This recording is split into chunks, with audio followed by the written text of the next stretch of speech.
Se on Ville Pelilaitteesta. Terve! Me on tänään Arin kanssa sitten aloitettu meidän SES-urakkaa, käyty siellä noin suurin piirtein 1/3 kiertävässä.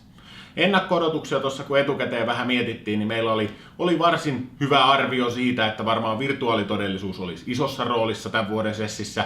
No, sen osalta osuttiin aivan oikeeseen, niin se olikin. Oli monennäköistä laitetta, monennäköistä tekniikkaa.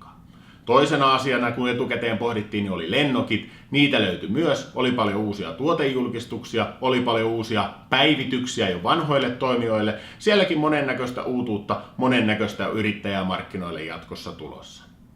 Ja kolmantena asiana oli sitten erilaiset IoT, Internet of Things-tuotteet. Niiden osalta löytyi myös paljon asioita, joskin huomenna ollaan menossa sitten sellaiseen messuhalliin, jossa sieltä sitten vielä enemmän. Mutta aika lailla se, mitä odotettiinkin, niin se sieltä mies löydettiin. Me on tänään saatu kasaan noin 20 000 askelta, on nähty satoja latureita, erinäköisiä, mielenkiintoisempana tuttavuutena ehkä kylpyankan mallinen laturi, ei ihan heti keksitty sille käyttötarkoitusta, veteenhän sitä ei kuulemma saanut viedä. Sen lisäksi on nähty tuhansia kännykän kuoria ja monennäköistä muuta. Nähtiinpähän lapsille suunnattu peli, jota voi pelata pelkästään kenkien ja kaukosäädinten avulla.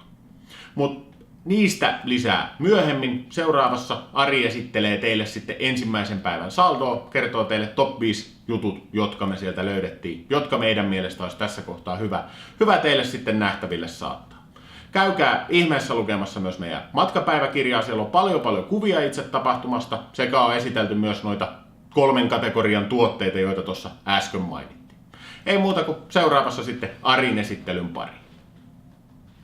Kuten Ville jo tuossa totesikin, niin tänään on nähty jo monennäköistä yhtä ja sun toista, mitä ihmeellisempää, mitä oudompaa ja aika paljon myös sitä sitten, että mitä odotettiinkin. Oculus Rift ja muut virtuaalilasit tietysti oli suuressa roolissa, niin kuin Ville jo sanoikin. Oculus Riftiin oltaisiin haluttu päästä varsinkin nyt, kun he julkisti jo tämän kuluttajamallin $699, johon kuuluu itse lasit tietysti, Xbox-ohjain ja 2 peliä, saa siihen rahaa. Oltaisiin haluttu päästä sitä kokeilemaan, mutta 3 tunnin jonotusaika oli hieman liian pitkä. Ehkä sitten toisella kerralla tai ehkä sitten hankimme itse lasit, katsotaan. Joka tapauksessa suurta virtuaalimaailman tulemista voidaan tänä vuonna kyllä odottaa, sillä toisena asiana niitä alkoi näkymään jo niin kuin ihan täysin muiden näyttelijäasettajien osastoilla. Esimerkiksi Kia esitteli omaa pientä automaattista autoaan virtuaalilasien avulla. Samsung Gear-laseilla oli järjestetty jonkin sortin 4D-teatteri, jossa siis siinä oli varmaan 20 ihmistä istumassa teatterissa, lasit päässään, teatterin penkit heiluja ja he ilmeisesti oli vähintään vuoristoradassa ja ties missä mahtoivat seikkailla lasit päässään. Sitten lisäksi kolmantena asiana niin Parrot, tämä drone-lennokkitekijä, ketä tekee myös maassa ajeltavia, kauko-ohjattavia laitteita. He esitteli tällaisen kiinteäsiipisen lentokone-dronin, jota he väittää, että sitä olisi oikeastaan mahdotonta tuoda vahingossa alas. Se ilmeisesti vaan ensin ravistellaan, että sensorit nollaantuu, sitten se vaan heitetään ilmaa. Se oppii itse sitten tasaamaan itsensä saman tien ja lentää ympyrää niin kauan, että sä alat itse sitä ohjaamaan. Se tekee sen sitten, siellä on gyroskooppia ja barometria ja mitä kaiken maailman sensoria ne on siihen saanut niin tungettua kyytiin, mutta vaikutti kyllä aika hauskalta vehkeeltä. Pienenä lisähuomiona niin Parrot esitteli kyllä sitten vähän erikoisempaakin, niin heillä oli tällainen POT, mikä on siis kukkaruukku, joka valvoo sun puolestas kasvin olemista ja jaksamista. Se oli hieman sellainen outo kuriositeetti tähän päivään, yksi niistä monista. 8K-telkkarit tietysti oli isossa huudossa. Niitä oli jokaiselta isolta tekijältä, kuten Sonylta ja LGltä. Ja varsinkin, koska ne on nykyään tehty OLED-paneeleilla, niin myös muilla, mutta varsinkin LGllä, niin musta oli todellakin mustaa. Se oli todella hienon näköistä katsottavaa. Käytiin myös katsomassa 8K-video, tosin 4K:na esitettynä, mutta kyllä melkoisen tarkaksi alkaa menemään, kun esitellään hienoa maisemaa ympäri maailmaa ja hämähäkiseitteen myöten kaikki näkyy siinä isolla ruudulla.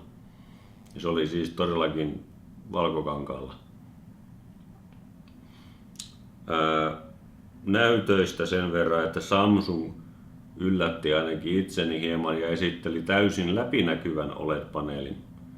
Se oli hieman erikoinen, kun se tuli yhtäkkiä vastaan siellä osastolla ja saatiin ihmetellä toisella puolella sitten olejoita. Että ihan niin kuin kasvokkain sai olla toisen edessä, mutta silti välissä pyöri näytöllä mitä vaan grafiikkaa ja video. Päivän erikoisin tuote oli aivan varmasti taas drone, mutta tällainen miehitetty versio. Kiinalainen Ehang on ollut tällainen drone-laitteiden tekijä ilmeisesti pitemmän aikaa, mutta he on nyt sitten keksineet tehdä isomman vehkeen, mihin mahtuu ihminen sisään istumaan ja jonka avulla voi sitten noin 10 mailia tai 23 minuuttia suurin piirtein lentää merenpinnan tasolla. Heillä vaan pikkasen näytön puutetta, että tuossa kun asiaa sitten tietysti tutkin, niin esittelyvideoilla ei näkynyt ihmistä siellä kyydissä missään lentämässä. Itse laitetta kyllä näytettiin, että se pysyy ilmassa, mutta hieman pistää vielä ihmetyttämään, koska he myös mainitsi tämän lentoajan, että se on merenpinnan tasolla noin 23 minuuttia. Mitä tapahtuu, kun tullaan 100 metriä tai 200 tai kilometrin korkeuteen merenpinnasta? Kuinka paljon se sitten vaikuttaa lentoaikaan? Se oli kyllä kuitenkin joka tapauksessa semmoinen, että pääsi hieman yllättämään, että tällaisiakin ajatellaan. Yleisesti ottaen konseptihan toimii niin, että ihminen istuu kyytiin, kertoo, että mä haluan mennä tonne, ja se kopteri hoitaa itse koko homman sitten siitä eteenpäin, että ihminen on matkustaja. Ja jos tulisi joku ongelma, niin koneen ulkopuolella oleva ihminen ottaisi sitten se haltuun ja toisi hallitusti maahan, jos jostain syystä se kone itse sitä ei tekisi. Joka tapauksessa Sessin ensimmäinen päivä on ollut hyvin mielenkiintoinen, hyvin jalkoja särkevä. Kuten Ville tuossa totesi, niin molemmille on tullut 20 000 askelta ja sen kyllä huomaa. Onneksi on suhteellisen hyvät kengät, ilmeisesti myös Villellä. Ei suurimpia murheita, mutta tässä kun miettii, niin huomenna on sitten taas uusi päivä ja uudet kujeet ja samanlainen määrä katseltavaa eri hallissa.